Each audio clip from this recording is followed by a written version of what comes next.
हम फसीह की खातिर निकले हैं। तमाम बलोच लापता अफराद को, तमाम बलोच स्टूडेंट्स को शुक्रिया।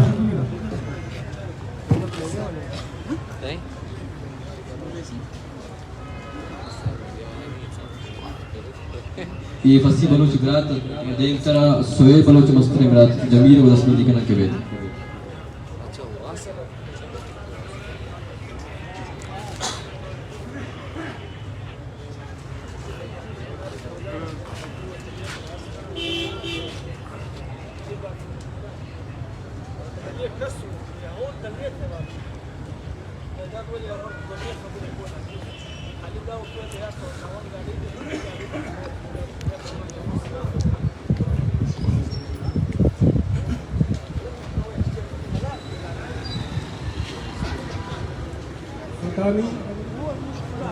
शुरू कहाँ से करें कि जिस तकलीफ में पैदल आकर यहाँ तक पहुँचे हैं, ये वही लोग हैं कि हमारा दर्द भी मुश्तरक है, तकलीफ भी मुश्तरक है, हम एक दूसरे के दर्द को भी समझते हैं।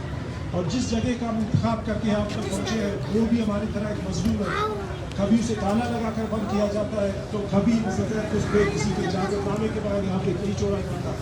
फ़र्क सिर्फ ये है कि यहाँ पे स्टूडेंट में एक शऊर है कि वो अपनी तकलीफ़ का इज़हार कर सकते हैं, या दूसरे तरफ जो बैठे हुए बंदे हैं वो खामोशी से सिर्फ मराहत के लिए खामोश होकर किसी की आवाज़ बढ़ा नहीं। आज का दिन जो मैं सोहेल बलोच का भाई हूँ, फसीह बलोच उसके साथ था, ख़ुसूसन सज़द यहाँ पे जो बैठे हुए एक नहीं हज़ारों और नौजवान जो इस तरह के जो हमारी तरह तकलीफ को वो भी समझते हैं। लेकिन मैं क्या कहूँ कि आप पे हम आके मुतालबा किससे करें, जिससे हम मुतालबा का तवक्को रखते हैं या जिसको हम एक बात ऊंची आवाज़ में कायद ने एक आवाज़ लगाई कि गूंगे और बहरे बैठे हुए हैं। ना वो गूंगे हैं ना बहरे हैं, सिर्फ मराहत याफ्ता लोग हैं। उन्हें इतना पता है कि यहाँ की वसाइल को लूटने का वाहिद हल यही है कि लोगों को दबाओ, लोगों को जेर करने की कोशिश करो, और जो मराहत याफ्ता तबका है उनकी मराहत को मजीद उसर करो। लेकिन मैं इस चीज़ों में शायद हैसियत मजलूम कि ज़ाहिर किसी का भाई अगर 30 साल तक लापता हो तो तकलीफ से ही गुजरता होगा, वो कर्ब से ही कर्ब में मुब्तला होगा। मैं सिर्फ इतना कहता हूँ कि सोहेल के कुछ अल्फाज मुझे अभी याद है कि सोहेल को उठाने से 2 महीने पहले सोहेल के साथ मुझे भी बुलाया गया था, उसे एक बदनिमा बदरू चेहरों के साथ। मुझे वो दिन भी याद है कि जब सोहेल के साथ मुझे बुलाया गया था, कहता सोहेल ने तुलबा एक्शन कमेटी ज्वाइन किया, सोहेल को बोल तुलबा एक्शन कमेटी डिज़ाइन कर। तो सोहेल ने सिर्फ उसे उसके साथ तकरार भी हुआ था, उसे सिर्फ एक बात समझाने की कोशिश की कि तुलबा एक्शन कमेटी एजुकेशन के लिए सिर्फ हम तबाकी अगर हमारा आइन आप पढ़े, इस आइन में लिखा हुआ है कि हम एजुकेशन के लिए सिर्फ काम करते हैं। बोलते हैं एजुकेशन हमारा मसला याद का नहीं। बैठते हुए उसका अंदाज इस तरह था कि शरीर से मुँह भी नहीं हुआ था। एक अपने अल्फाज में कहते थे कि शायद तोफ़ू नहीं थे कि इसके साथ फ़ोन भी होगा। उसने फ़ोन मिलाया कि आपका बस का मसला हम मैं हल करूँगा, आपका जो लेक्चरर का मसला है वो मैं हल करूँगा, सिर्फ आप जो विसाख है बलोच लेक्चर कमेटी वो रिजाइन कर। सोहेल ने सिर्फ उसे एक बात बताया कि मैं यहाँ से नौशगी से फारिग हुआ हूँ, मैं कोयटा जा रहा हूँ, कोयटा जाने के बाद यहाँ से मैं एडवोकेट फारिग हूँ। इस तरह जो आप मुझे कहते हो ये मेरे लिए बेशर्मी है, मैं इस तरह नहीं छोड़ सकता, विसाख को मैं इस तरह नहीं छोड़ सकता। तो उसने मुंह फेर के मेरी तरफ बोला कि आप इसका भाई आप इसे समझाओ। मैंने कहा था कि अगर तुलबा कमेटी में बैन लगा हुआ है तो आज मुझे बता दो, मैं सोहेल को रिजाइन करवा के दूँगा।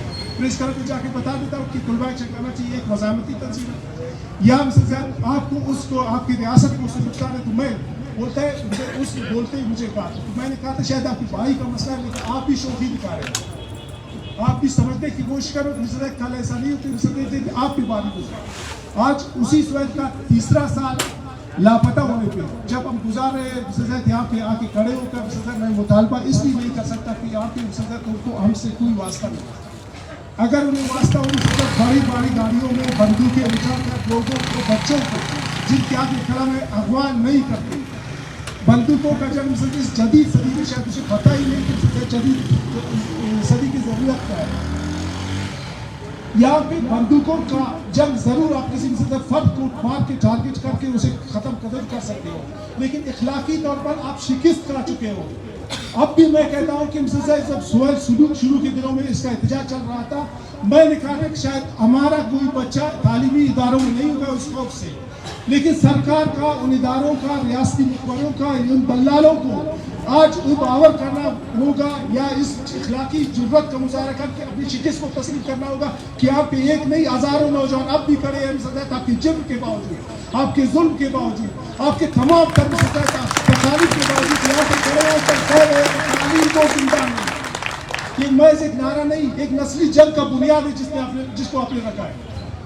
किस तरह हम आपको समझाएं कि सोहेल के साथ जो पढ़ने वाला एक लड़का था, उसका बड़े भाई जब वो पता नहीं अभी कभी का खबर मुख्तलिफ इलाकों का कह रहा था कि यहाँ पे क्या पोजीशन है, होल्डर है, वहाँ का पोजीशन होल्डर है। जिस वक्त सोहेल के साथ पढ़ रहा था, सोहेल ने कहा था कि इसने मेरे थीसिस चुराए हैं, मुझे इससे नफरत है। वही थीसिस चुराने वाले का बार बार नंबर मुझे दिखा रहा है कि सोहेल के साथ जो क्लास फेल होता। मैंने कहा था कि अपने बच्चों को समझाओ। मैंने उससे सिर्फ एक बात बोला कि दुनिया में टारगेट सर उठाने वालों को दिया जाता है, सर झुकाने वालों को मुआवजा दिया जाता है, उनका मुआवजा होता है। मैं फखर से कह रहा हूँ कि सोहेल, मुझे जो कमीशन पे मुझे बुलाया गया था, उसने मुझे पूछा था कि सोहेल का कोई नेशनल इंटरेस्ट। मैंने कहा था कि हमारे छोटे बच्चे जब होते हैं वो भी आपसे नफरत करते हैं, उनका भी सिर्फ एक नारा है, बखुदा मैं इस बच्चे को, एक तोतले बच्चे को, उस मैंने देखा था कि उस बच्चे की आवाज़ भी सही नहीं जा रहा था, वो बड़ी ऊंची आवाज़ में अक्सी वालों की जब लोकल उसके ड्राइव कर रहे थे तो उसने ऊंची आवाज़ में कहा था कि बलूचिस्तान जिंदाबाद, महारंग जिंदाबाद। मैं हैरान हो गया कि इस बच्चे को किसने कहा था कि महारंग जिंदाबाद। अच्छा, एफसी वाला बार बार इसका कहते हैं किसके साथ बड़ा कौन है, ये किसके साथ सफर कर रहा है। तो यकीन मानो कि उस कमीशन के सामने मैंने बोला कि बच्चे आपसे नफरत करते हैं, जरूर आप बंदूक के, जरूर आपकी बड़े जो लंबी गाड़ियों के कतारों में लोगों को खामोश जरूर कर सकते हो, लेकिन खामोशी उस फिक्र को नहीं कर सकते हो कि जिस फिक्र की बुनियाद पर हम आपसे नफरत करते हैं। आज इस देश में, इस दुनिया में मैं कहता हूँ हैसियत से शोर के भाई मुहसिब दुनिया में हमारे जब वो तक लोग पहुँचते हैं वहाँ रिटायरमेंट में थे, लेकिन मैं कहता हूँ बखुदा मुझे एक नहीं 1000 दफ़ा आपके अमल से, आपके किरदार से, आपके मशकूक किरदार से जिस कौम से आप कर रहे हो मुझे नफरत है उससे। नफरत इसलिए कि आप जाके बलूचिस्तान में देखो, बलूचिस्तान के लोग आपसे नफरत करते हैं। जो चंद गिने उचले आपके पैरोल पे चलने वाले जो दल्लाल है, दल्लालों का भी वहाँ पे मुआवजा रखा है, उनका कोटा रखा है, अक़लियतों को कोटा, ख़वातीन को कोटा, और ये जो बंदे बचे उनका भी कोटा है। अभी जो बंदा बेचा हुआ बार बार पता नहीं किन किताबों का मुताला कर रहा है, मुझे तो समझ नहीं आ रहा किस दुनिया में रहता है। अच्छा, इस बंदे की जब उस कोटे पे कट लगाए थे, उसके बंदे को का मुलाजमतों पे जब कट लगाया था, उसने बड़ी साफ अल्फाज में कहा था कि लोगों का मजबूर करके लोग से पहाड़ों पे चले गए। अभी वह पहाड़ों पे चलने वाला आज सीएम बन गया। इस पे लानत नहीं बेचते सब, इतना मैं कहता था हूँ सजा उंगलियों पे गिन के चंद अल्फाज के अलावा सजा बलूचिस्तान आपके साथ नहीं रहा, हम आपके साथ नहीं रहे, हम आपसे नफरत करते हैं, आपके अमल से, आपके किरदार से नफरत करते हैं। लिहाजा मैं आज यहाँ पे खड़े होकर 3 साल बाद सोहेल की बाहिफाजत बाजियाबी का दुआ या मुतालबा दुआ करूँ। मुझे एक बात फसी के वालिद साहब के तो उसने कहा था कि मैं ताजुद का नमाज भी पढ़ता हूँ, अल्लाह के सामने भी गिड़गिड़ाता भी, रोता भी कि अल्लाह फसी को और सोहेल को बाहिफाजत बाजियाब कर। पता नहीं अल्लाह क्यों नहीं सुनता, मेरे खुद उसने कहा था कि शायद अल्लाह भी इनके साथ में मजलूम है, क्योंकि ज़मीनी खुदा है, इनका अपना सजा दीन है, मजहब इनके अलावा किसी चीज़ को नहीं सुनते। मैं सिर्फ यही कहता हूँ कि इनका अपना मजहब है, ये सिर्फ इस चीज़ को जानते हैं कि बलूचिस्तान से निकलने वाले मादनियात का मुआवजा कितना मिलता है, उनकी कीमत का सरमायादारी किस चीज़ की होती है। तो लिहाजा इनसे मुतालबा करने का, या मैं कहता हूँ कि मुतालबा में नफरत एक नहीं 1000 दफ़ा मुझे नफरत है उनसे, मेरे बच्चों को नफरत है, उन मासूम बच्चों को जिससे बाकायदा जो अल्फाज इसके अदा नहीं कर सकते। उसने भी कहा था कि बालूचिस्तान जिंदाबाद, महाराष्ट्र जिंदाबाद, जब बलूचिस्तान को नौजवानों को जिंदाबाद करें तो शायद आपके लिए कुछ नहीं बचा। तो इस उम्मीद के साथ आपसे कुछ नहीं, हम एक साथ खड़े होकर रो तो सकते हैं। उस दिन से मुझे एक किस्सा याद है कि वालिदा ने कहा था कि सोहेल का आप एप्लीकेशन दें। मैंने कहा था अम्मा सोहेल का एप्लीकेशन नहीं तालीम छोड़ने का, मैं सर उठा के कहता हूँ कि जो इसको दोस्त है वो सिर्फ सर झुका रहे हैं। सोहेल का सर ऊंचा था, कल भी ऊंचा था, आज ऊंचा, जब निकलेगा भी ऊंचे सर के साथ आपके।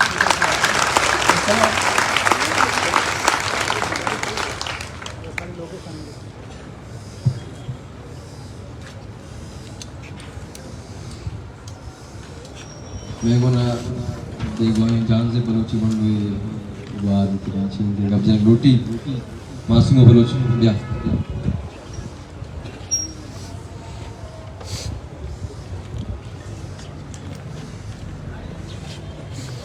अस्सलामु अलैकुम। मैं मासूमा बलोच लापता जहांगीर बलोच की बेटी। मेरे वालिद को पिछले 9 सालों से इन जालिमों ने अपने टॉर्चर सेलों में बंद किया। मेरे वालिद ने क्या गुनाह किया है? मेरे वालिद ने कोई गुनाह नहीं किया, उसे बाज़ियाब करो। आप लोग पहले अपने पतलूने बंगालियों से जाके लेकर आओ, फिर आप बलूचिस्तान के लोगों को मारो, फिर आप बलूचिस्तान के लोगों को शहीद करो। आप लोगों के पतलूनों को बंगालियों ने निकाले, आपके पतलूने नहीं और आए हो हमारे साथ बात करते हो और अभी आए हो हमारे बंदों को मारते हो। शर्म करो बेगैरतों। ये 1948 नहीं है, ये 2024 है और ये बंगाल नहीं बलूचिस्तान है। आप ये नहीं समझना कि 1948 है, आप मारोगे और हम चुप रहेंगे। आप ये नहीं समझना कि बंगाल है, आप मारोगे और हम खामोश रहेंगे। और अब ये बलूचिस्तान है, आप जितने मारोगे आप उतने निकलेंगे। हम अपने बलूचिस्तान के लिए निकले हैं, हम अपने मुल्क के लिए निकले, हम अपने बंदों के लिए निकले हैं। आप हमें नहीं मार सकते। आप मारोगे, आओ मारो, आप डराओगे, आओ डराओ। हम आपसे नहीं डरेंगे, हम यहाँ पे आना नहीं छोड़ेंगे।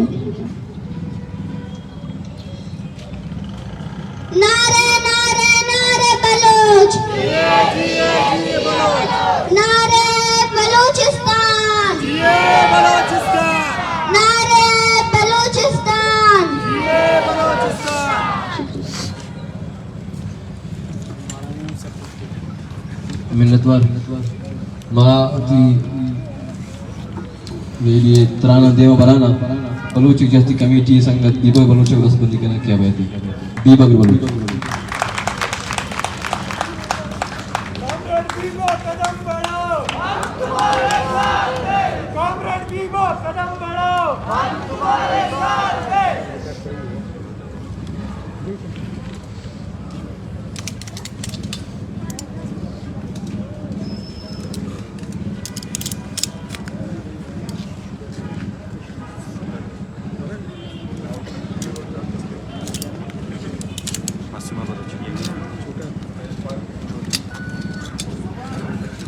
Massimo Baloch.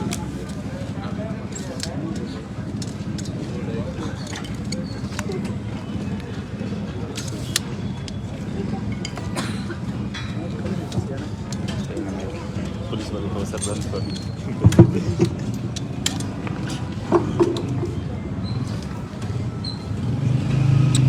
आज सुहेल और फसी बलूच को लापता